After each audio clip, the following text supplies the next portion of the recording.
Good evening. Welcome to this evening, the Trinity Forum, a time with Andy Crouch. My name is Bob Freiling. I'm publisher of InterVarsity Press, which published Andy's book, Playing God, and it is my delight to welcome you this evening. Thank you for coming. I especially want to thank Sheree Harder and her associates in the Trinity Forum for sponsoring this event. Thank you for your vision and your leadership for making an evening like this happen. And I particularly appreciate the vision of the Trinity Forum, which I remember correctly is contributing to the transformation and the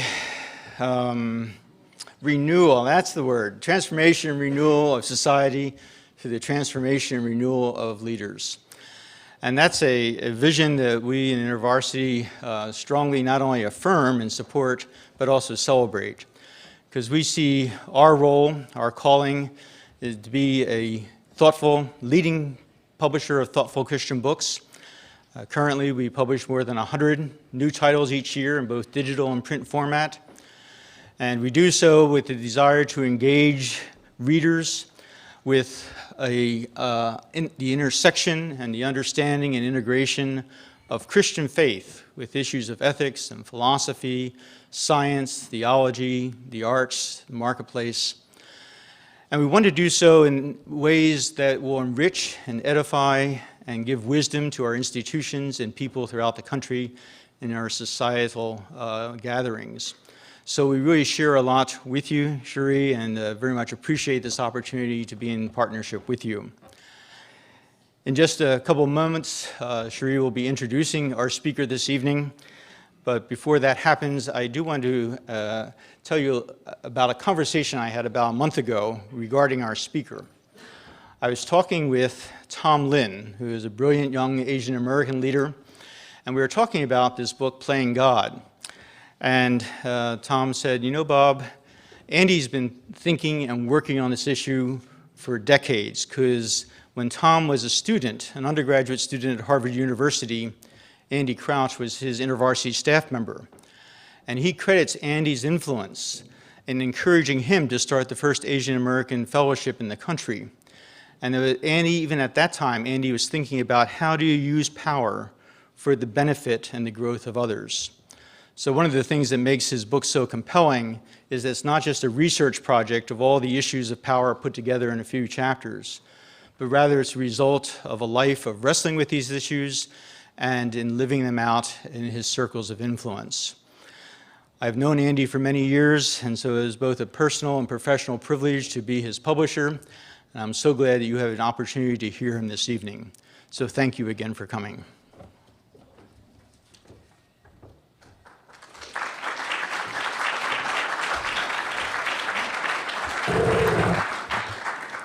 Good evening. My name is Pete Peterson. I'm the executive director of the Davenport Institute at Pepperdine's School of Public Policy, and it is a great pleasure to be here.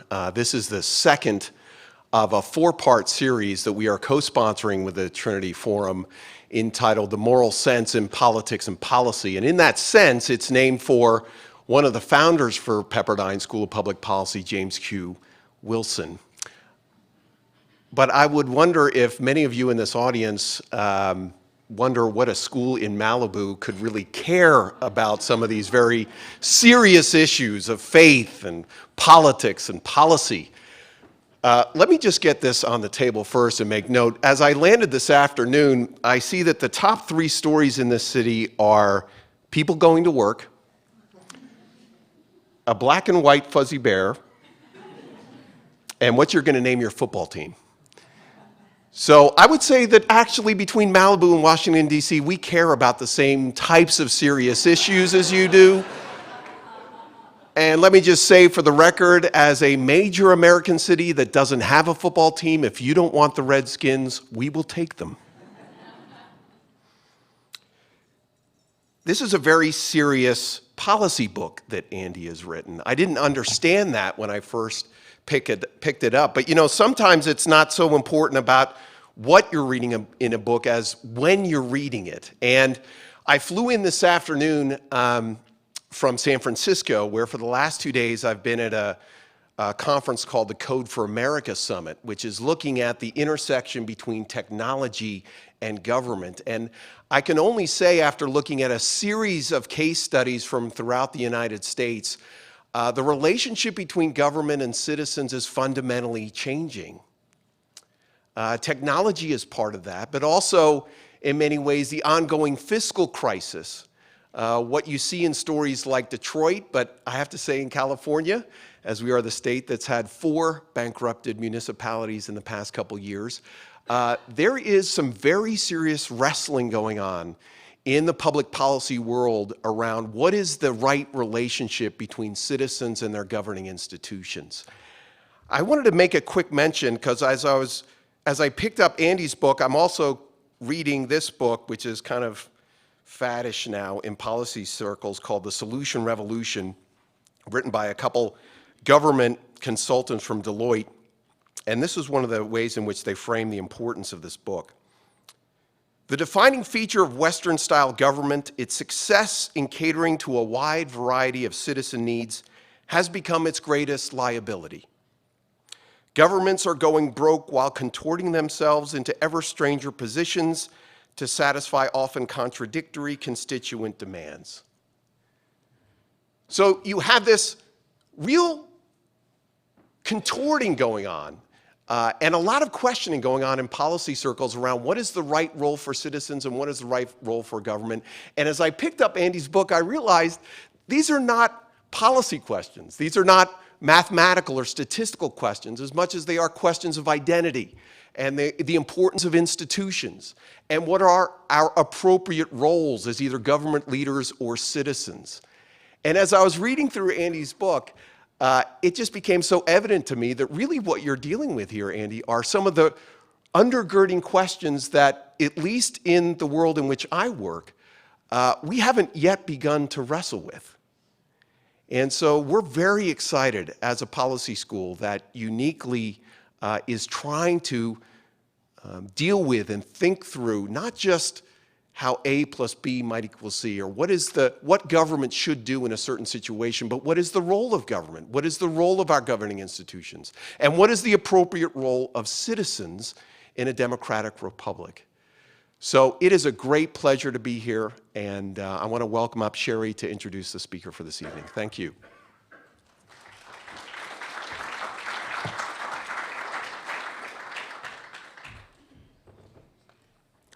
Thanks so much, Pete, and I'll just add my welcome to all of you for being here tonight for this evening conversation on playing God, redeeming the gift of power. As Pete noted, this is the second lecture in a 4-part series that we're sponsoring on the moral sense in politics and policy that we're hosting in conjunction with Pepperdine. And we're really excited to partner tonight with our friends Bob Freiling at InterVarsity Press and Pete Peterson at the Pepperdine School of Public Policy in this effort, and to provide a civil and a thoughtful forum for the discussion of the often combustible mix of morality, religion, and politics. We're also delighted, of course, that you are here.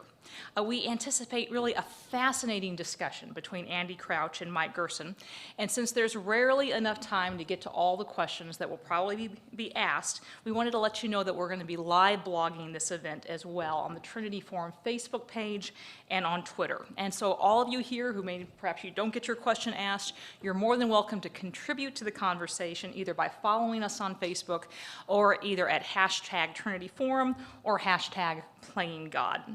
Finally, we're also going to be videotaping the event, which will be available on our website in the next couple of days if you want to share that with friends. For those of you who aren't familiar with the Trinity Forum, we exist to provide a space and resources for discussion of life's greatest questions in the context of faith. And we do this by providing readings and other publications which draw upon classic works of literature and connect the timeless wisdom of the humanities with timely issues, as well as sponsoring programs like this one tonight to connect leading thinkers with thinking leaders in engaging those big questions of life, and ultimately to come to better know the author of the answers. It's been said that the great questions of life essentially boil down to 3. What is a good person? What is the good life? And what is the good society? And attempting to grapple with any of those questions requires that we face up to the purposes, potential, and problems of power. What it is, what it does, how it's exercised, and its potential both for abuse and for redemption. Beneath such questions, of course, are widespread assumptions about the nature of power, that it is undeniably beguiling but inevitably corrupting, that it is rooted in force, if not outright violence, with war, in the words of Prussian military theorist Karl von Clausewitz, being merely the continuation of politics by other means, and that its exercise is a zero-sum game, with winners and losers, victors and the vanquished, the former of whom seize the spoils, dictate the rules, and rewrite the history. And of course, there's much to support this view, whether in the halls of academia, where it's been said that the politics are so vicious precisely because the stakes are so low, or a few short blocks from here in either direction, where the examples of belligerent and often terribly petty power plays are so common as to be boring. One finds this understanding of power to often be the norm. But what if power, at its essence, was rooted not in coercion, but in creation? What if power held the possibility for redemption, the pursuit not of self-expansion, but of others' flourishing? What would it mean for our politics, our relationships, and our vocations? It is a deep challenge to the status quo, as well as an inspiring vision of what could be. And it's hard to think of a more visionary thinker or author better suited to make it than Andy Crouch. Andy is the author of the book that we're going to be discussing tonight, Playing God, Redeeming the Gift of Power, which was published just 10 days ago. His previous book, Culture Making, Recovering Our Creative Calling, won Christianity Today's 2009 Book of the Year Award and was named one of the best books of the year by Publishers Weekly, Relevant, Outreach, and Leadership. He currently serves as the executive editor of Christianity Today, as well as on the boards of Fuller Theological Seminary and the Equitas Group, a philanthropic organization focused on ending child exploitation in Haiti and in Southeast Asia, as well as serving as a senior fellow of the International Justice Mission. In addition to all of his writing, which has appeared in the Wall Street Journal, as well as several editions of Best Christian Writing and Best Spiritual Writing, Andy is a bit of a Renaissance man in that he is a classically trained musician, as well as having spent 10 different years as a campus minister at Harvard University. Responding to Andy will be Mike Gerson, a nationally syndicated columnist who appears twice weekly in the Washington Post, and the author of Heroic Conservatism, as well as the co-author with Pete Wehner of an excellent book entitled City of Man, Religion and Politics in a New Era, which was the subject of a previous evening conversation a couple of years ago. He also serves as an advisor at ONE, a bipartisan organization dedicated to fighting poverty and preventable diseases, and the Hastert Fellow at the Denny Hastert Center for Economics, Government, and Public Policy at Wheaton. He's previously served as a senior fellow at the Council on Foreign Relations and as a senior editor covering politics for U.S. News and World Report. When Mike wasn't observing or writing about politics, he spent much of his time advising and assisting those in positions of extraordinary power, having previously served as a top aide for President George W. Bush for policy and strategic planning, and before that as his chief speechwriter, as well as serving many years as policy director for Senator Dan Coates. So tonight, we'll have an opportunity to hear from Andy on how to best understand, steward, and redeem power, followed by a response from Mike, who can respond from his years of being as a seasoned observer as well as a participant in the contest surrounding power. And then we'll provide an opportunity for Q&A from the audience. Andy, welcome.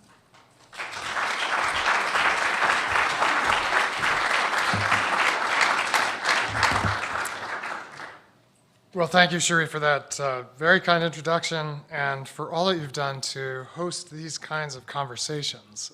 It is so encouraging what you're doing. And thank you to Pepperdine and the others who have made this possible.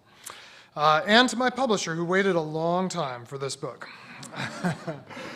I turned it in only 2 years late rather than 3 years late, which was my record on my previous book. The question that animated me and took me a long time to answer to my satisfaction was whether it was possible to have both an honest and a hopeful conversation about power.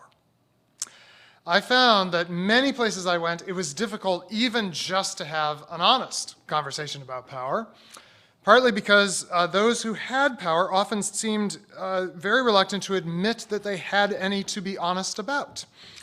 My friend Michael Lindsay wrote a wonderful book called Faith in the Halls of Power, based on interviews with about 350 people who had reached positions of substantial leadership in government and business, education, and the arts. And early in his research, Michael would begin his interview, or early in his interview, he'd have as one of his questions, how do you handle the power that you have? And he consistently got the same response, which was the person he was interviewing would say, oh, I don't have any power. I have very little power. Even though these were people, many of whose names we know their names, our heads would swivel and we would try to end our current conversation if they walked into the room. But they themselves felt they had no power to address it. That wasn't the right word. They would say, well, I have influence, or I have a little bit of authority, of course, but not power. A friend of mine asked one of the most recognizable names in American Christianity, how do you handle the power that you have in your church? And back came the very sincere reply, oh, we don't have power in our church. We're all servant leaders here. And I believe that was a genuine answer. I don't think that was a disingenuous answer. But it is not a deeply honest answer, because I've been in the room when this particular man walks in, and it's as if someone turned off the background music and turned down the thermostat. Everything changes when he walks in the room. And his inability to name what he has, which is power, is, of course, preventing an honest conversation. Then I found that when we did manage to have conversations about power that got to some level of honesty about its reality in every human community, in every human relationship, that it often was not very hopeful.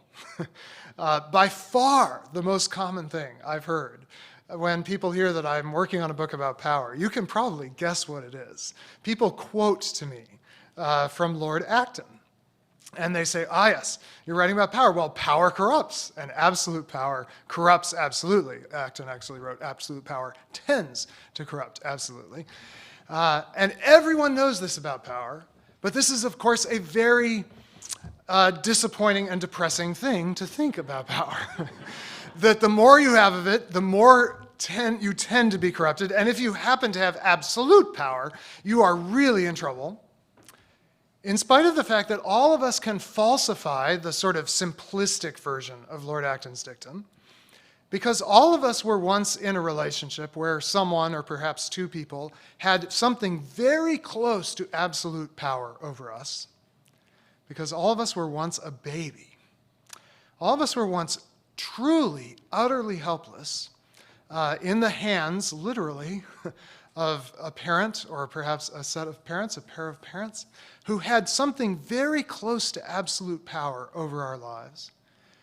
And yet, in some way, for most of us, though none of us had perfect parents, all of us made it to the age of 3, and ultimately to the ages we're at now. And it seems that as we reflect on our parents' parenting of us, while they were not perfect, they were also not absolutely corrupt. You believe that at about age 13, but then you change your mind. Surely there's something hopeful we could say about power while also being honest about power. And this brought to me ultimately to what Jesus said when he was confronted with actually one of the most political questions he was ever asked. And I thought this might be a good starting place. It will be almost the first and last things I will say about politics tonight, because that is not my area, and it is your area, many of you in the room. But Jesus was once asked a nakedly political question that also was not very honest and definitely was not very hopeful. The Pharisees and the Herodians came to trap Jesus in what he said. I imagine this in the courts of the temple as he's teaching, but I imagine it being something like in one of the office buildings, one of the congressional office buildings, where the cameras wait to trap the leaders of the various committees and parties as they come out and to ask them difficult questions, often from opposing points of view at once. And the Pharisees and Herodians came and said to him, "Teacher, we know that you are sincere and show deference to no one, for you do not regard people with partiality, but teach the way of God in accordance with truth." This is an amazing example of perfectly true and completely insincere flattery. They happen to say something that's entirely true, but they don't mean a word of it. And then they pose their trap. Is it lawful to pay taxes to the emperor or not? Should we pay them or should we not? To understand the trap, you have to understand that the Pharisees and the Herodians are on opposite sides of this question. They are the two dominant religious parties in the religious life of Jerusalem. The Pharisees are uncomfortably close, actually, to our modern-day evangelicals. They are not the Essenes who withdraw entirely from involvement in Roman society, but they're trying to carve out a way to be faithful Jews over against the occupation of Rome. The Herodians, on the other hand, are followers of the client King Herod, installed by Rome to make things easier in the local government of Judea. And they have completely accommodated to the rule of Rome and are perfectly happy to pay the tax. The Pharisees find ways to avoid paying the tax. So by asking this question, they know they're setting up a situation where Jesus will please one party and disappoint the other, and it really doesn't matter for their purposes which he pleases and which he disappoints. Should we pay the tax or should we not? But knowing their hypocrisy, Jesus said to them, "Why are you putting me to the test? Bring me a denarius," the coin in which the tax was paid, "and let me see it." And they brought one. Then he said to them, "Whose image is this, and whose title?" They answered, "Caesar's." Notice that in asking this question, Jesus manages to subtly imply that he can't quite remember who's on this coin. Who's this again? Right? This is Caesar. And Jesus said to them, "Well, give to Caesar the things that are Caesar's, and to God the things that are God's." It is important to remember that in the Greco-Roman world, unlike our world, this was not a world full of images. We live in a world absolutely saturated in images. I wonder how many images every one of us sees each day, and most of us, especially if we're on Instagram or Facebook, make images all the time. We are inveterate image makers, right? And we see just kind of advertising, television. I walked through the Washington Post newsroom today, and there's 12 different moving images on the wall as folks are trying to concentrate and do some actual reporting. We're surrounded by this. This would not have been the case, especially in Judea, the land of the Jews who had been commanded not to make images. But into Judea, as into every other Roman province, were imported, among other things, these coins, and they always had a single image on them. The image, of course, of the emperor, Caesar, his imperial title. That was the only image of a human being you were likely to see in your whole lifetime if you were a pious Jew living in Judea, and it would have seemed to you a grave affront to the commandment not to make images, especially images of people who were trying to ascend to kind of godlike status and power. And so when Jesus asks, "Whose image is this?" this is not an innocent question. He is in fact referring to the Jewish prohibition on idolatry, but also to something deeper, the original idea that there are images, there are authorized images in the world, but they are not images that human beings have made. The images that are supposed to be in the world of human beings are human beings themselves who are image bearers of God, who God has made as his image bearers.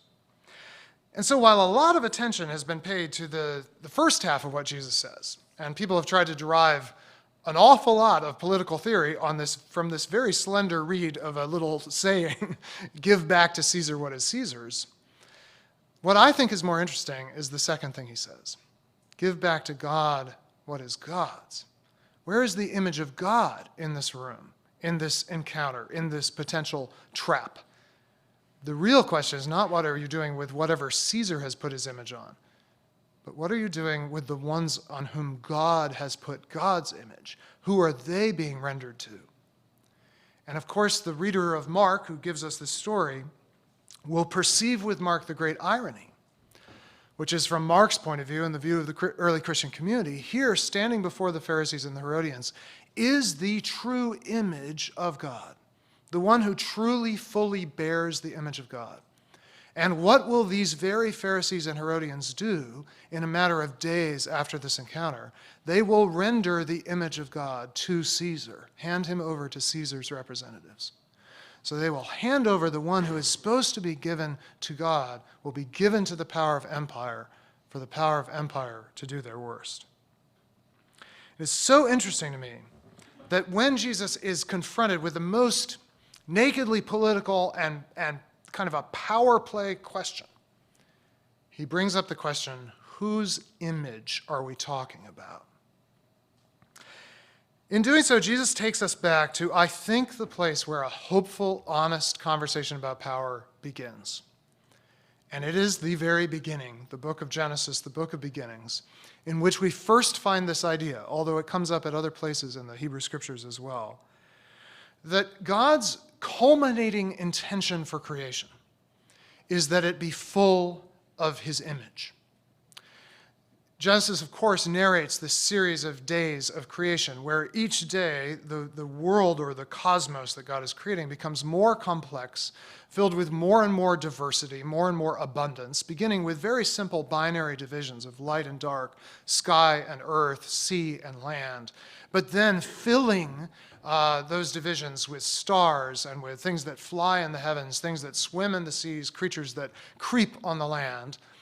And it seems that the story that's told of creation is of a world that becomes ever more complex, ever more diverse, ever more abundant. And at the climax of this story, in a kind of bonus round on the sixth day, God switches from the simple statement, let there be, to this cohortative statement, let us make human beings in our image. In the image of God he created them, male and female he created them. And then he tells them, be fruitful and multiply, fill the earth and subdue it. And at the end of this final act of creation, God no longer simply says the world is good, but now the world, now that it has the image of God in it, is very good.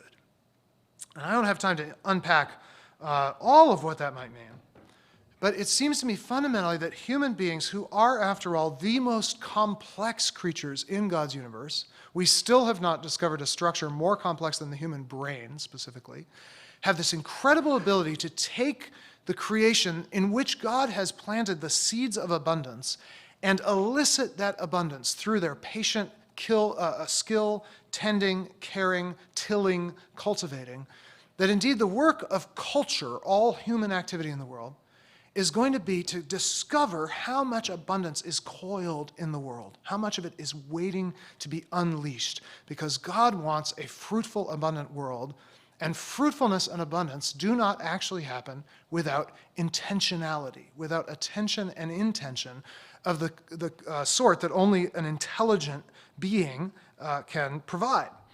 My go-to example for this, this transition from nature to culture, from good to very good, is the grape. Grapes are a good part of creation, and they exist without any human intervention. But image bearers, human beings, take the grape, and they cultivate it. They erect trellises for it to provide the maximum amount and just the right amount of sunlight and air and so forth. They harvest the grape, crush the grape, put the grape in certain containers. And if they're Baptists, at the end, they get grape juice. Which is actually an extraordinary cultural achievement, because preventing fermentation, it took about 19 centuries, I should say, for people to figure that out. However, if you're Anglican, as I am, you go through this process and you get wine.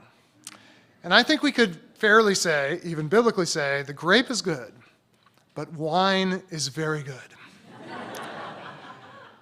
And you only get wine when an image bearer intervenes and superintends this process.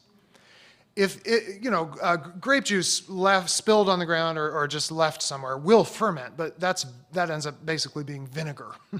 And while vinegar may be good, I'm not sure vinegar is very good in the way wine is. And while wine may be very good, when it is tended and produced by people of the greatest skill, cultivated literally over generations, it approaches something you could call glory. And I would say that the ultimate arc of the Christian story, reading the whole Bible kind of synoptically at once, is good to very good to glory. And it's image bearers who are meant to be in the world, eliciting all that possibility. Let me just draw out one other implication of this before we move on to the bad news about where this all goes. Because there is some bad news about power. And that is that if God wants abundance, true, fruitful, multiplying abundance in the world, it will have to eventually result in something we do not often associate with good news, which is what sociologists call institutions. And by institutions, sociologists and their kin do not just mean organizations with large, impressive Grecian buildings, though it might include that. But really, it refers to something broader and more pervasive in human life, which is cultural patterns that are transmitted over multiple generations. And I would suggest that the way you know you have an institution is it's a cultural pattern that is transmitted over at least 3 generations. The minimum number for institutionalization of generations is 3. This is, I think, why Genesis is the story of 3 generations, starting in Genesis 12, of God's people, Abraham, Isaac, and Jacob. Because if you want a cultural pattern to be able to spread through the world, spread through space, and spread through time over generations, it has to get deeply enough embedded in human life that it's actually sort of self-replicating, self-multiplying. And it takes several generations for that to happen. Think about the fact that if you and I had to make up winemaking today, even with all the talent and interest in wine in this room, I think we might find that the wine we would make would be very poor. It takes multiple generations to get to the point that we know as a culture how to do this. So the abundance that God intends is not just momentary flash-in-the-pan abundance, but lasting abundance. There's this terrible idea afoot in some Christian circles now called the prosperity gospel, which is the idea that you get quick automatic blessings if you practice the right techniques of prayer or faithfulness. And that's a foolish idea. But there is a biblical relative to this, and it's the posterity gospel. Not the prosperity gospel, but the posterity gospel. The idea that you will see your children's children, that's the 3 generations, and that the blessing that you have cultivated in your time could be passed on not just to your children, but to your grandchildren and beyond. Even one of the most agonizing psalms in the Bible, Psalm 22, the one that Jesus quotes when he's on the cross, he quotes the beginning, my God, why have you forsaken me?" We don't pay as much attention to the last 2 verses of that psalm, which says, "Posterity will serve the Lord. Future generations will be told about him and proclaim his deliverance to a people yet unborn, saying that he has done it." This biblical vision that if God is truly active in the world, if people are truly acting in his image, it will lead to this multi-generational flourishing. A couple things to note about these image bearers, just 3 very quick things. They seem to be made for relationship. Indeed, just even at the level of evolutionary biology, as we look at the evolution, especially of the creatures who look more and more like us, we find there's more and more bonding over longer and longer amounts of time between parents. You go from fish, who mommy fish and daddy fish really don't have that much to do with each other, to the primates who are close to us, and ultimately to human beings, and you find more and more relational bonding built in, it seems, biologically, as well as for us culturally. So they're relational. They have this tremendous gift of authority over the world. God gives them dominion, tells these pre-technological people to subdue the earth. The writer of Psalm 8 says, "You've given us dominion over the birds of the air and the fish of the sea, everything that swims in the sea," by which he cannot possibly mean we run the whole thing. Dominion in that sense for pre-technological people, especially Israel. Israel did not like to go to sea. Israel was not a notable seafaring people. So if they're talking about having dominion over the fish of the sea, they are not talking about trawlers. They're not even talking about those Phoenician boats. It must be something else, something that has to do with this sense of responsibility for the flourishing of the whole world. So relationship, authority, and then, oddly enough, vulnerability. These image bearers come into the world as the most helpless creature when they're born, most dependent on one another. Indeed, this is metaphorically stated in Genesis 2 by saying the man and the woman were naked. There's no other creature of whom we routinely say that creature is naked. Only human beings. So here we have the most authoritative creature, the creature that takes the most sense of responsibility for the world, ends up with the most cultural capacity, and yet at the same time the most vulnerable creature in a certain way. And it is in fact this vulnerability that leads these image bearers to make a substitute image. They begin to make their own images of God. They begin not to be the image of God, but to make images of God. And the biblical word for this is idolatry. Human beings, to respond to their sense of vulnerability in the world and also to their sort of yearning for authority over the world, begin to invest certain parts of the created world or indeed of culture with the hopes that if properly tended, if properly worshipped, these things could give us the authority we crave and relieve the vulnerability we feel. And this is why every idol, everything that people turn to as a kind of God substitute, makes two promises. You shall not surely die, and you will be like God. Those are the two promises that are first made about the fruit in the garden by the serpent. But actually, every idol makes these promises. You shall not surely die. In other words, you will not be vulnerable, and you will be like God. Minimal vulnerability, infinite authority. Since I sang the praises of wine, I should mention the way that wine itself becomes an idol. How does wine become an idol? Well, part of what it is to be a vulnerable human being is you walk into a room like this, perhaps full of people you don't know, and most of us feel just a little bit of uncertainty or dis-ease. Now, this is Washington, so there are a lot of 100% extroverts who walk in and just think either my new power base or more charitably, 100 friends I haven't met yet, right? But the rest of us, most human beings, walk in and you feel a little bit of vulnerability. Who am I going to talk to? Where should I stand? What should I say? What should I do? What if I could hand you something that, if consumed, would relieve that sense of vulnerability?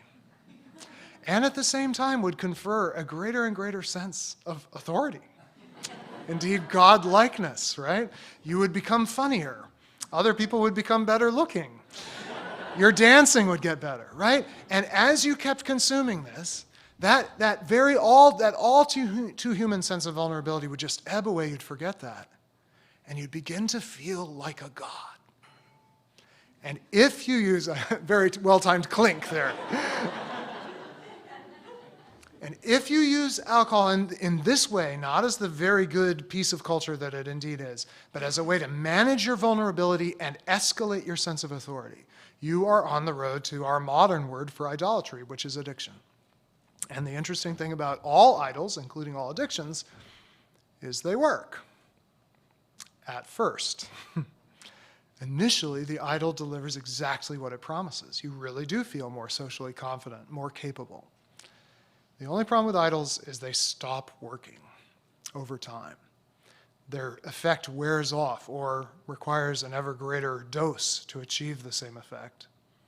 And these false gods, which start out promising extraordinary things, you will be like God, you will not surely die, and asking very little, by the way, just take one bite of a fruit or take a few sips of this glass. Over time, as the benefits start to decrease, the demands start to increase. And every idol follows this pattern, that it delivers less and less of what it originally promised, while demanding more and more that it did not initially mention was going to be required, until eventually the idol is delivering nothing and demanding everything. And indeed, those who find themselves in the throes of addictions find themselves living out the woeful words of the prophets and the psalmists who say, those who make idols become like them. They become robbed of their ability to walk and talk and speak because they're serving things that actually never had the capacity to bear the image of God. And so those who serve them eventually themselves cease to, in any meaningful way, bear the dignified, responsible image, the authority and vulnerability that was meant to be theirs. How do you know you have a world full of idols? Relationship is diminished. Idols have no interest in relationships. Authority is distorted in one of two ways. Either it becomes exaggerated, this kind of exaggerated godlikeness, or it becomes distorted by being completely erased. And this is what happens, of course, in situations of profound injustice. You have a few people who end up with all the authority, and others have no authority, no ability to tend the world the way human beings were made to. And then the converse happens with vulnerability. Some people end up with no vulnerability, and others end up completely vulnerable. And that's how you know you have an idolatrous system. Caesar is an idol maker and indeed an idol player, a god player. It's fascinating how the Caesars worked, the emperors who eventually took this title. They started out just as members of the Senate who were given extra responsibilities of leadership. And they made extravagant promises, the Pax Romana, that peace would reign over the whole of the Roman Imperium, right? That's a pretty extravagant promise for a leader to make. And what happened to Rome over centuries? The results that Caesar was able to deliver became less and less certain, nowhere more than in the restless and restive province of Judea, right? There's not peace around the edges of the Roman world at the time that Jesus comes into the world. But at the same time, as Rome is less and less able to secure what it promises to its people, the emperors start assigning to themselves more and more elevated titles. They begin to demand more and more worship until, shortly after Jesus' time, they literally take on the titles and attributes of Roman divinity. They start out just as image bearers, as people using their power for the flourishing of those they lead. But because they cannot keep these extravagant promises, they end up taking on the role of a god while they exact incredibly burdensome taxes on the people at the edges of empire who get almost no benefits from their rule. It's the same pattern as idolatry. And indeed, I think you could say, and I try to say in the book, that injustice is just another form of idolatry, except rather than us worshiping things we've made, we actually put people in this position. And we say, be like God to us and deliver to us what God ought to deliver. But they can never do it, and they end up making extravagant demands, oppressive demands, even as they fail to deliver. One last little move here, and then Mike will get to say some things, and then we'll all get to talk. The remarkable thing is that the Jewish people keep showing up in this story over and over. In Genesis 12, God begins this rescue project, introducing into this sorry human story of God making and God playing, of exaggerated promises and diminished results and terrible demands. God introduces a people who are to bear his image once again in the midst of the world. And they end up finding themselves over and over in the midst of the most idolatrous empires. It's interesting that it seems that what it means to be a true image bearer of God, as the people of Israel are called to be, is to go to the heart of the systems of idolatry and show that there's another way. So just to name three, you get Joseph, you get Esther, you get Daniel, these representative figures who find themselves at the very heart of these most distorted systems and offer a different way of holding power. In the New Testament, Paul says something very interesting at one point as he's thinking about what it means that we have been adopted as children of God. He uses the term sons because of the role of the son in that culture. If you're adopted as the son, you have all the authority and responsibility and power of your father in that system. He says the creation, the whole creation, is groaning for the revealing of the sons of God, the children of God. Why would the creation be groaning for this? I think because the creation is waiting for the return of true image bearing that would cause the whole cosmos to flourish. True image-bearing would lead not to diminishing, but to flourishing, and creation groans while it waits for this kind of power to be exercised. None of this gives us an easy way to read off the page, exactly what we should do with our power, let alone what we do in highly contested empires like the one in which we all occupy positions of influence of some sort or another. But it does give us some criteria, and I'll end with this. When I use the power that I've been given, whatever amount I've been given, does it deepen relationship, or do I find my relationships getting thinner? The best test of all these things we're tempted to worship as gods, career, money, fame, wine, is what happens the more I have? Do my relationships get deeper and better, or do they get thinner and less satisfying? Does my use of power balance authority and vulnerability? Do I find myself growing in both of these things, or do I find myself acquiring more and more authority without having to expose my vulnerability? And what happens indeed to the most vulnerable around me as I use my power? Does my power make escalating demands of others, having given all the benefits up front and eventually giving nothing but demanding a lot, exploiting others? Or does my use of power lead to lasting abundance, with the returns going ever more fruitful over time, even beyond my own life? And maybe the most deep question, does my power lead to flourishing or mere affluence? The quick and evanescent affluence of idols? Or does it lead to the lasting and ever more fruitful flourishing of the kingdom that Jesus came to establish? These questions are the test of our lives, and they're the test of power. Thank you all very much for your attention.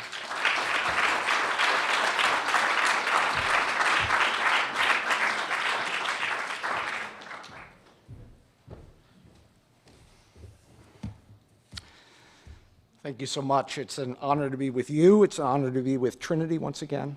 But it really is an honor to be with Andy Crouch, whose work I've admired from afar.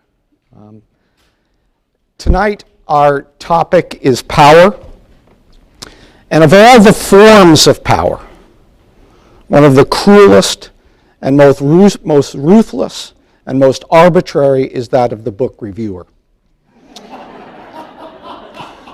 One of my favorite short poems is by Howard Nemerov, titled A Sacrificed Author.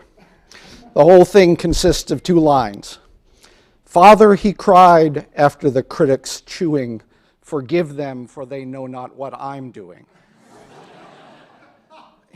In this case, Andy doesn't have too much to worry about.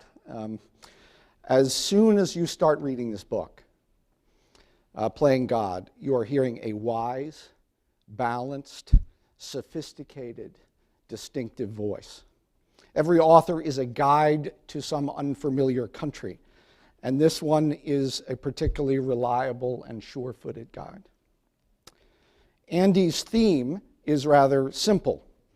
The use of power is an essential part of making culture. It is the ability to make something of the world. This force is not inherently good or inherently evil. It is, in his words, both better and worse than we could imagine. This involves a rejection of a certain modern view of power, the view of Nietzsche or Foucault, the belief that every human story is a power play. Lift any rock and you'll find a primal conflict. It's a machine, said Foucault, in which everyone is caught, those who exercise power just as much as those over whom it is exercised. This leads me to what may be the only Foucault joke in existence. Why did the chicken cross the road?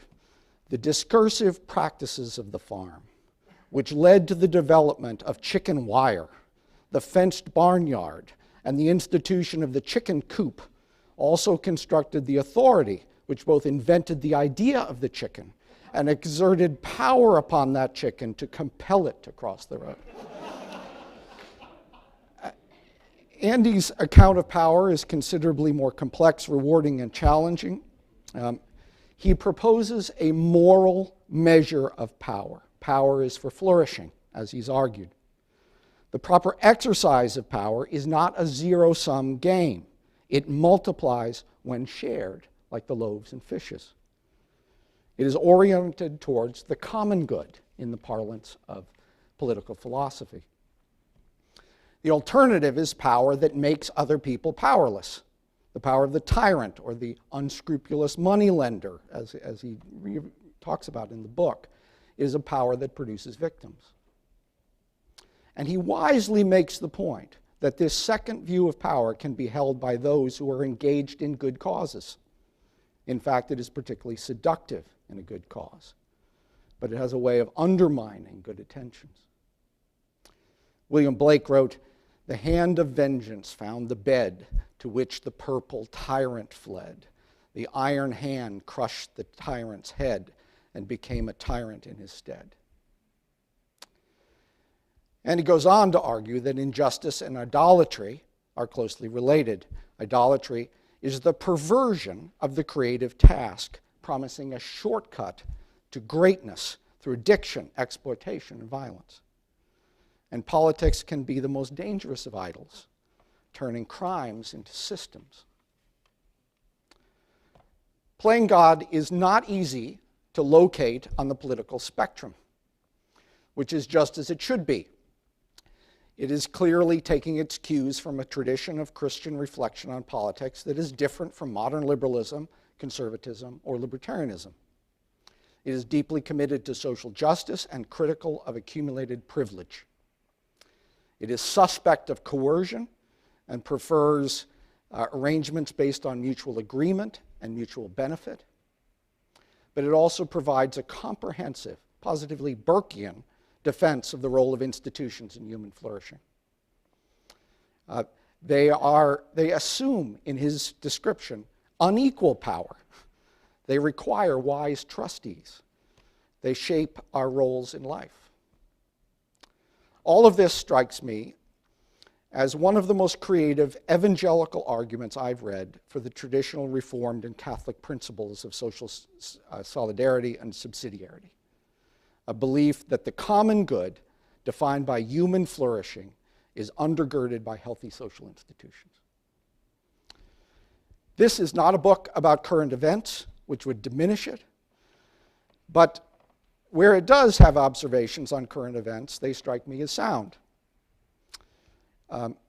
It contrasts the politics of shared flourishing with both Occupy Wall Street and the Tea Party.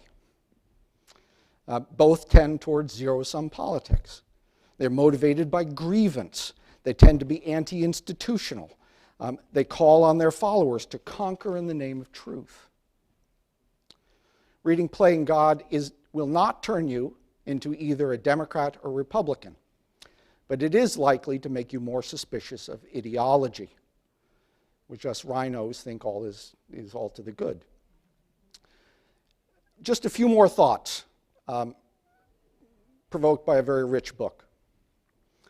The book does not dwell very much on what might be called the jagged edges of power, the use of force to defend social order. And he praises the work of policemen, and by implication, the work of soldiers, but he doesn't provide them much guidance in the book.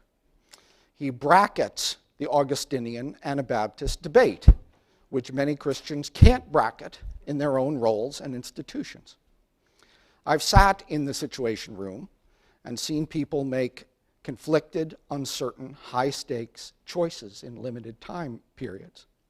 I can remember once hearing the end of a conversation that I didn't want to hear the rest of between the National Security Advisor and the head of the CIA, where the National Security Advisor literally said, "Though we walk through the valley of the shadow of death." There is a hidden conflict going on that directly concerns the safety of Americans, and it is easier to judge it than conduct it. T.S. Eliot said, "It is hard for those who live near a police station to believe in the triumph of violence." Preventing the triumph of violence has moral rules and boundaries, but it is sometimes very much a zero-sum game. meaning somebody dies. It is relatively easy to call Bonhoeffer or Martin Luther King image bearers or examples, as the book does. But would the same apply to Franklin Roosevelt or Winston Churchill, who applied immense brutality and saved the liberty of the world? But I think Playing God is wise in talking about the diverse nature of global power, both hard power and soft power. Violence is often rooted in the failure of hope.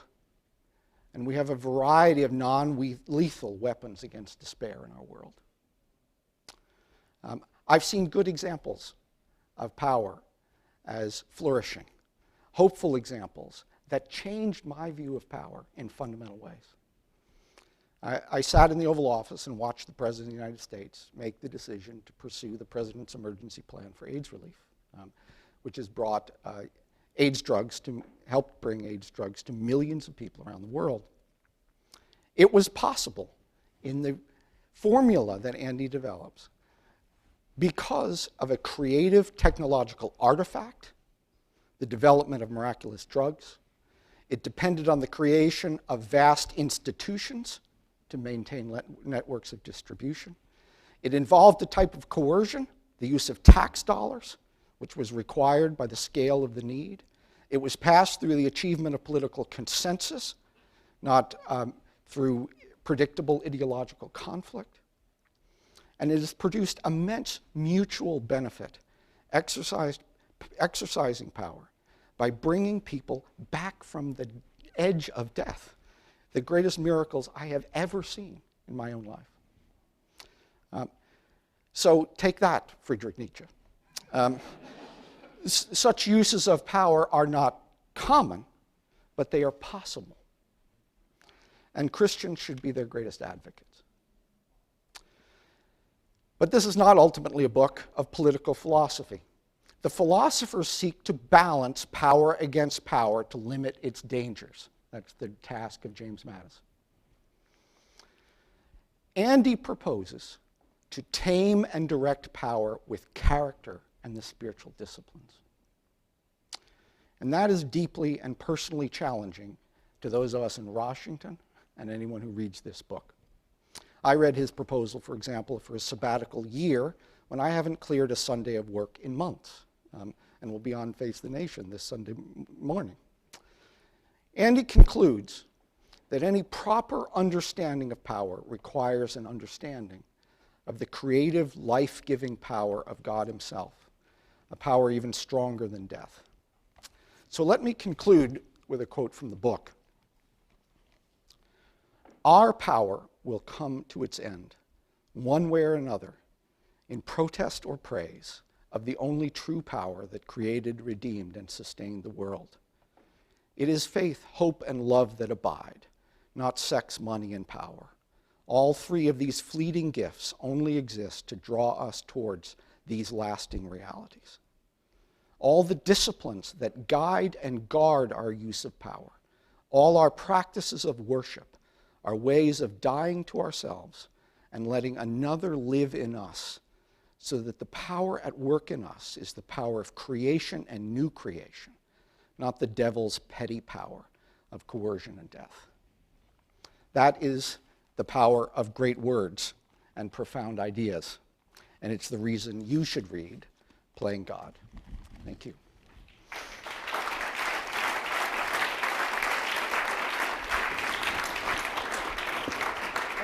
Sure. We wanted to conclude tonight's session with a time just for Q&A. And so what we'd like to do is we'll have a few people coming around with microphones. If you could just raise your hand, you will be entered. I'll call on you, and we request simply that you keep your question short and in the form of a question. Right there with the glasses.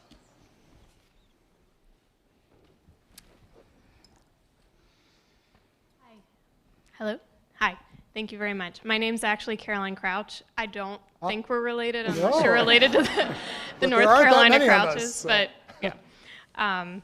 My question had to do with the relationship between individuals and institutions. A lot of us work for institutions that I think we either know or suspect do not necessarily have the flourishing of fellow humans or creation as their goal, but we do find the possibility to use our gifts or success in pursuing our careers in those institutions. But how would you think about the influence those institutions have on us in the midst of them?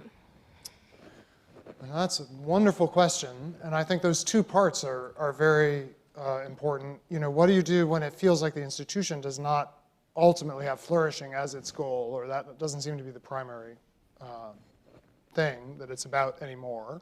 And then how do we assess their influence on us and the kind of conforming to the image of the institution? Well, one thought I would say is that I do believe not many institutions survive without some contribution to flourishing. The problem is that institutions become quickly addicted to their own idolatry, which is institutionalism, which is the preservation of the institution without reference to the original flourishing for which it was designed. And quickly, I think almost every institution ends up with this uneasy mix of its original purpose and simply preserving itself. Institutions are as afraid of death as human beings are afraid of death, as individuals are afraid of death. But they have, because institutions actually marshal much more power over space and through time, they have much more powerful resources to resist their own death. And every idol is afraid of death and will cause the death of others to prevent its own death. And institutions ultimately will, suck the life out of some group of people in order to preserve themselves. So we have to be very realistic about the competing priorities of our institutions. And then I think that leads to your second question, which is how do we assess their influence? And then by implication of that, how do we resist becoming just an institutionalist? Just a company man or woman. And I guess the only way I know for sure to do that is to be constantly immersing ourselves in an alternative story to the one my institution tells. In other words, I'm meant to be part of a community, a worshiping community, that worships not the God of whatever institution, but the God who actually reorients the way I see the world. And on a weekly basis, in all sorts of ways, on a regular basis, I'm kind of reorienting myself to what's true and good and valuable. And that allows me to go back and work with the grain of the institution when it serves flourishing, but also not be just swept up in it. So you're not going to be able to do it if you immerse yourself completely in it. It's part of what Sabbath does. One day a week, you disengage, and you go and you join the worshiping community, and you're reminded of maybe what you were made for. Bill Wichterman in the back. That was just magnificent. I loved it. And I loved how you couched power as not a necessary evil, but something which can be used for God's glory. James Hunter, in To Change the World, I think wrongly identifies power as a necessary evil, which we had said he shouldn't in any way think this is part of the Jesus Project. I wanted to ask you a question, though, about the relationship between covetousness and power, because all of us have a great deal of power. It may not be the power we want, it's often the power, we often neglect the power we have for the power we want. Yes. So we worry less about the intern or the underling in the office over whom we would have tremendous power and influence to help shape their lives because we so want to influence Yes. the member of Congress, the president, whomever it is, and it's actually like the guy who buries the talent, I think. But I'd love to ask you your thoughts on it. That's so good. Someone asked me today, should human beings strive for power, seek power? And my initial reaction was, it seems to me if you have a deeply biblically formed view of this, you would say, oh, you have more power than you know what to do with already. There is no need to seek it because not just in your own circumstances, but in your identity as an image bearer of God, you have access to more power than you could ever safely handle. And so, and that I think explains this ungodly striving that we have, because I actually believe we are made for more than we could possibly imagine. C.S. Lewis says, you never met an ordinary mortal. Any human being you ever meet, if you met them in the full unfolding, the full flourishing of their being, you would strongly be tempted to worship them. And we are all made for that. And that's what drives us to seek out that more powerful person, that strategic opportunity. But the witness of the way of Israel first and the way of Jesus is that is grasping, and that actually the one who had it all did not grasp it. Was in the very form of God, but did not grasp at his identity as Son of God, but emptied himself, took on the form of a servant, turned his attention sort of downward, as it were, even to the point of death. And that's why we need constantly to be re-immersed in this story, because we would never believe it, and yet it's really true. Everything we hope for actually is going to happen in the redeemed world, but not the way we imagine at all.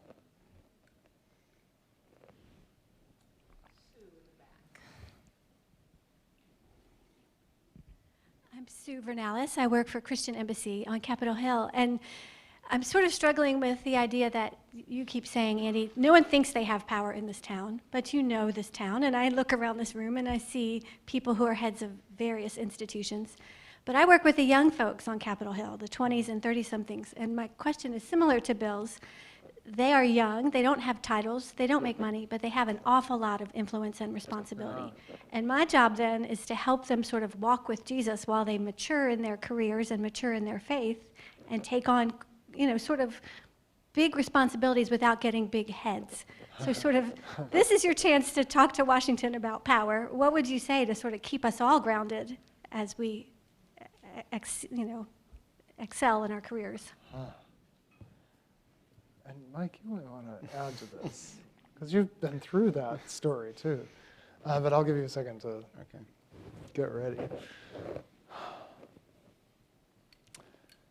Well, I would try to rescue people from striving if they're willing to be rescued.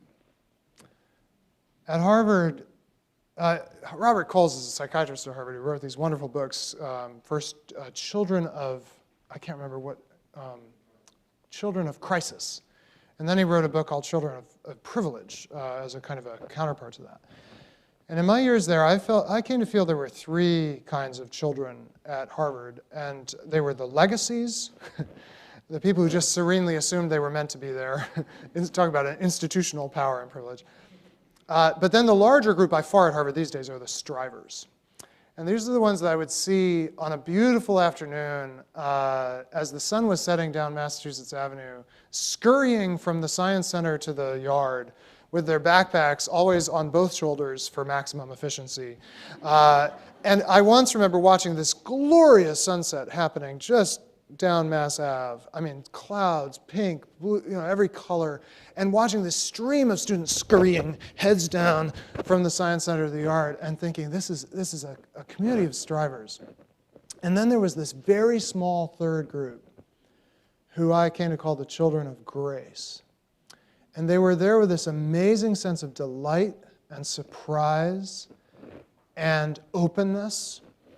And some of them came from a lot of privilege, some of them came from absolutely nothing, some of them came really well prepared, others not well prepared. They got a whole range of grades, but the whole experience for them was of gift. And I don't know, most strivers you can't rescue because it's working too well for them at the stage that you work with them at. One of the problems, really good idols work for quite a while. This is why crystal meth is not a good idol. You get 5.5 seasons out of it, and then you're dead, right? It breaks down too quickly. But the most powerful idols work for a long time. And striving, if you are talented and have certain tailwinds, seems to work really well. But I would say the job of those who sort of minister to people in settings like this early on is to try to rescue them from striving and say there's another way. I don't know, what would you say, Mike? It's really tough, because I will tell you that when I eventually, after nearly 6 years in the White House, was making the decision of whether I should leave or not, one of the factors was that I had become short-tempered and accustomed to deference.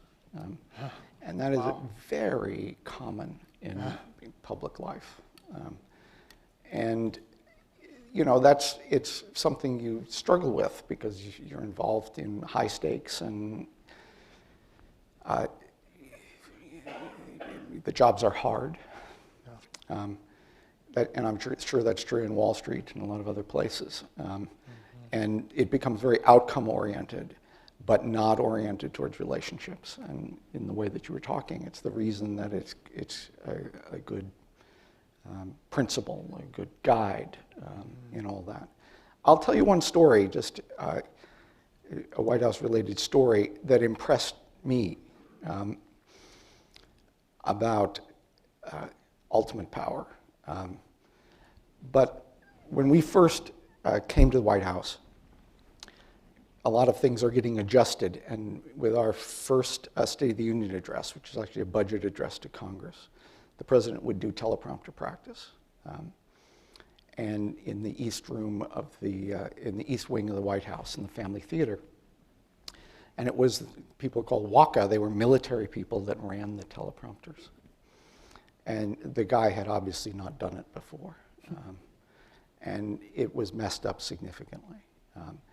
And the president got upset, stormed out of the room, and said, call me back when you have this right.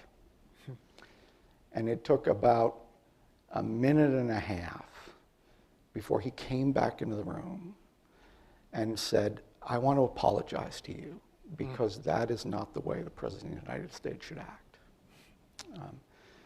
And it was impressive in a certain way when you have ultimate power. Right. And it's not ultimate power, but considerable power. And the ability to really shatter other lives. Which someone like Lyndon Johnson specialized in. Okay? But there's some kind of internal break. It makes your point that, which I think is a very profound one in the book, that the ultimate institutional checks on, or the ultimate checks on power are not necessarily institutional arrangements. Yeah. Okay? They're actually the character of people who exercise power. And that is it's a difficult thing because human beings are flawed and fallen, and that becomes exaggerated by the circumstances that they're put in.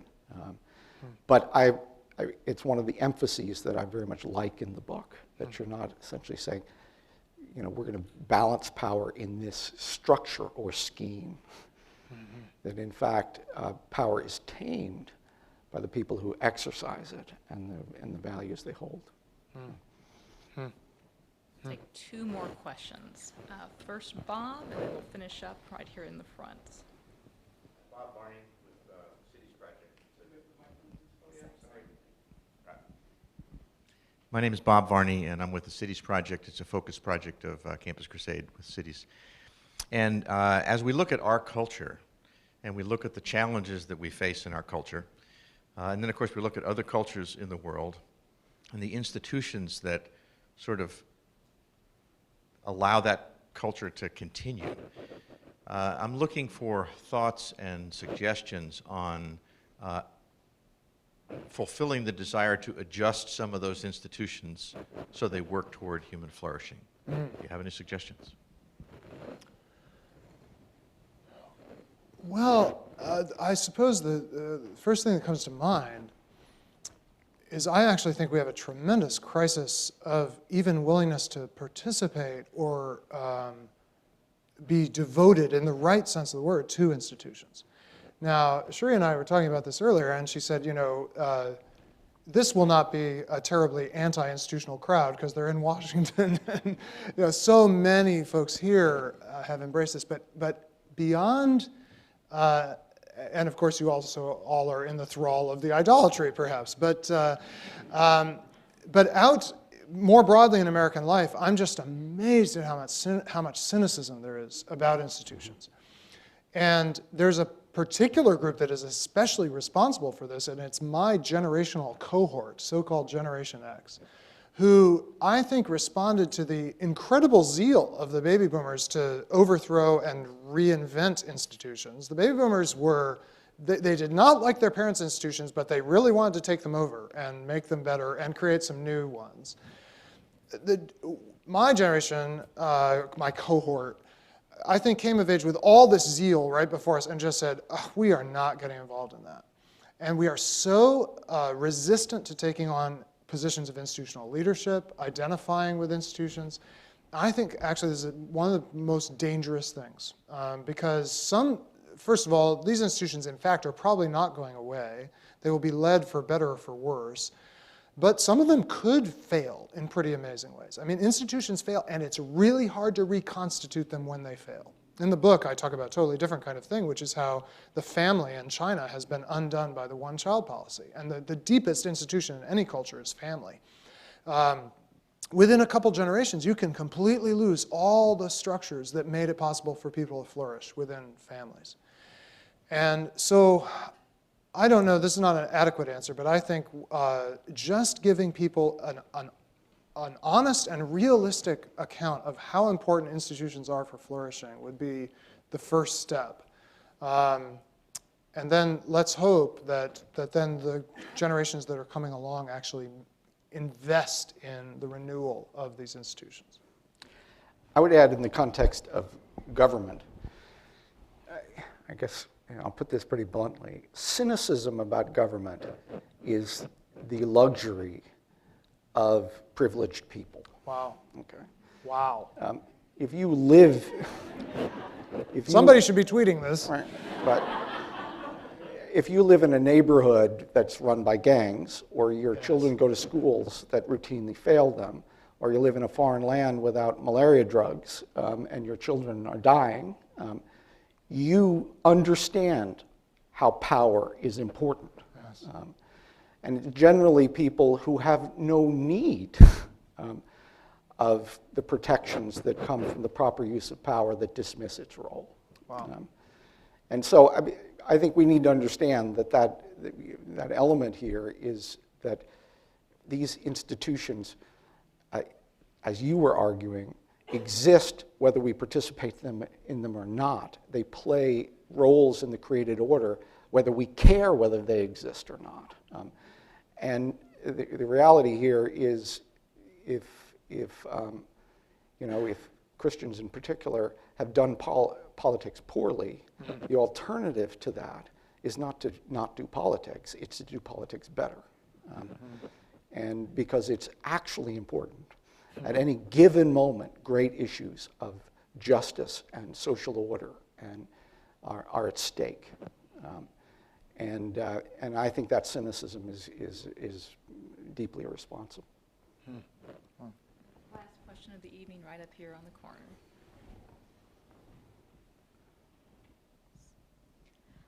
My name is Christy Yeshelman, and I'm with the Institute for Faith Work and Economics. And my question is, if Christians are to be influencers and to be contributing to redeeming power and promoting human flourishing, how should they also act as children of grace without being strivers? How can they avoid turning this noble goal into seeking power for the right reasons into an idol? Yeah. Well, wouldn't it be wonderful if we could give you the prescription that would ensure that this could never happen to any of us, that we would end up finding our relationships thinned, ourselves becoming short-tempered, expecting people to defer to us. And in fact, I think the truth is there is no safe path through this. I find the story of Joseph very interesting. Joseph, the son of Jacob. Joseph, from very early on, is marked with privilege. He's his father's favorite son. He has these dreams of his brothers bowing down to them, which he very unwisely shares with his brothers. And the trajectory of Joseph is so interesting, because if you just back the camera all the way out and look at Joseph's life, exactly what he dreams at the beginning comes true. His brothers really do come and bow down to him. Exactly what he imagines comes to pass, and more than he ever could have imagined. steward of all of Pharaoh's resources, right? But then you zoom in on the story of Joseph, and you find first the betrayal by his own family, which surely is partly brought on by what a brat he seems to have been. He is trafficked into slavery. He ends up in Potiphar's house and actually ascends to power there, but then is very blind about the reality of what's happening around him and his own power, his sexual power in this case, becomes vulnerable to Potiphar's wife, ends up in the dungeon, and in the dungeon has this very interesting encounter with the cupbearer and the baker of Pharaoh, who both have been sent down to the dungeon, and both have dreams, and one of them gets elevated back to service, and the other, his head is cut off. And I think what this represents is Pharaoh sees the complete arbitrary injustice of the Egyptian system. Like he sees from the underside how totally, like one guy gets restored and the other gets executed, and it's not a matter of due process or anything. And it's all these experiences that prepare Joseph in a way for the stewardship that he eventually exercises. It's all these incredibly humbling, indeed humiliating things. And that is just going to happen to us, one way or another. We are going to be broken by the institutions we try to serve. We're going to discover the brokenness of the institutions we set out to serve, and we will discover our own brokenness. And we will perpetuate brokenness. I neglected to put this in the book. I tell the story of Joseph in the book. But when Joseph has his hand on the thumb, or his thumb on the scale, or whatever, of Egyptian power, he has this brilliant idea. He says to Pharaoh, why don't we make the people give you their land in exchange for grain during the years of famine? And the writer of Torah says, thus Joseph enslaved all of Egypt. And that is not a compliment from the writer of Torah. That actually prepares the way for the bondage of the Hebrews. Joseph, as good a steward as he is, he, at this crucial moment, makes this decision to enrich Pharaoh at the expense of Pharaoh's own people and creates this very unjust system. On the other hand, his brothers come, as he had dreamed, and they bow down, and he says this incredible thing. He says, am I in the place of God? Answer being, no, I'm not. And what they had said at the beginning is, are you going to be like God over us? Are you going to rule over us? And Joseph is sufficiently chastened by his life that by the time that actually happens, he says, no, I'm not in the place of God. Get up, be reconciled. I'll provide for you and your children. He's been humbled enough by his experiences that he's not absolutely corrupted. That's the best we can hope for, and that's why it's about grace. It's hard to add to that. I would only add that one of the important things about this book is that it is a recognition that that risk is worth it. That in fact, that human beings were designed for power. That it's not some deep flaw or fault. And that under the right circumstances, it is the task of creation. And that to me is the centerpiece argument of the book and should be a really good message to younger people, that for all of those risks and faults and flaws, it's the tasks that human beings are called to engage in. Wow. Andy and Mike, thank you very much. Thank you so much. Thank you.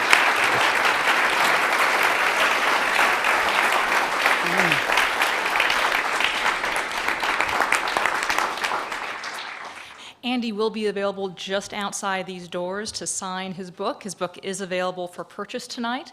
If you'd like to sort of see more about this, we will have both on our Facebook page and our Twitter site more feeds. And if you'd like to see or hear a podcast interview with Andy going into further details about his book, you can do that if you are a member of the Trinity Forum Society. It will be one of the benefits that are sent to you. Speaking of which, on each of your chairs should be an invitation to join the Trinity Forum Society. This is something that we would highly commend to you in terms of doing. We have events like this to be able to provide a forum for leaders to wrestle with the great questions of life in the context of faith together, at a time when there are really very few other forums that provide that kind of experience, and to do so in a way that we hope will actually be intensely practical. In this most powerful city of the most powerful country in the world right now, this is a chance to really deal with these questions together that have a profound practical, and almost daily impact on the way almost everyone in this room conducts their job, lives through their relationship, envisions their calling, and deals with the authority that they have.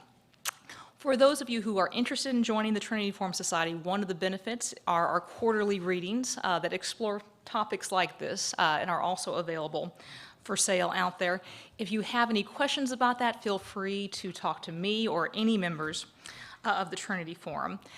I would also like to just announce our next gathering, which will be a reading and discussion group to talk through our next reading, which will be Wendell Berry's The Loss of the University, taking place on November 7th at Van Scoik and Associates, and invitations for that should go out tomorrow. So I hope you'll mark your calendar for that right now. And finally, I think it's appropriate just to end with thanks, and certainly there are many people to thank tonight. Andy and Mike, thank you. That was both a joy and a challenge to hear those thoughts, and really just appreciate all the thought and the wisdom that went into them. Bob, it's great to have you here and to partner with InterVarsity Press. Pete Peterson, always a pleasure to partner with the Davenport and the Pepperdine School of Public Policy. I'd also just like to acknowledge and thank our volunteers this evening, Rebecca Nabel and Capri Bell. We really appreciate all the work that you do. And finally, I'd like to thank my teammates at the Trinity Forum. We have a new teammate joining us, Becca Good, who will be joining us at the end of the month, which we're really excited about, as well as those currently on the team, Margaret Eberly, Chloe Cuffle, and Anna Rich, who do their job with enthusiasm, excellence, and panache. It's a joy to work with them. Finally, thank you to you all for coming. It's been a delight, and good night.